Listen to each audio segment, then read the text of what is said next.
Hi friends, இன்றைக்கி நம்ம வீடியோவில் மெரியானா பள்ளத்தாக்கு பற்றி தான் பார்க்க போகிறோம். மெரியானா பள்ளத்தாக்குங்கிறது உலகிலேயே மிக ஆழமான கடல் பள்ளத்தாக்குன்னு சொல்கிறாங்க. இது பசிபிக் பெருங்கடலின் மேற்கு பகுதியில் மரியானா தீவுகளின் கிழக்கே சுமார் 200 கிலோமீட்டர் தொலைவில் அமைந்துள்ளது.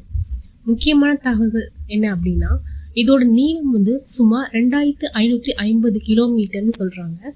அகலம் சராசரியாக 69 கிலோமீட்டர். இது மிகவும் ஆழமான பகுதி, சேலஞ்சர் டீப்னு சொல்றாங்க. அதிகபட்ச ஆழம் என்ன அப்படின்னா 10,984, அதாவது 36,037 அடி. மரியானா பள்ளத்தாக்கோட அழுத்தம் கடல் மட்டத்தில் உள்ள அழுத்தத்தை விட 1000 மடங்கு அதிகம். இதோட வெப்பநிலை சுமார் 1 டிகிரி முதல் 4 டிகிரின்னு சொல்றாங்க. இந்த மரியானா பள்ளத்தாக்குல ஆழமான பகுதிகளில் கூட பல்வேறு உயிரினங்கள் வாழ்கின்றன என்று ஆய்வுகள் கூறப்படுகிறது. இதில் நுண்ணுயிரிகள், ஆம்பிபர்ட்ஸ் மற்றும் சில வகை மீன்களும் வாழுது அப்படின்னு சொல்றாங்க. மறக்காம நம்ம சேனலை சப்ஸ்கிரைப் பண்ணுங்க, லைக் பண்ணுங்க மற்றும் ஷேர் பண்ணுங்க.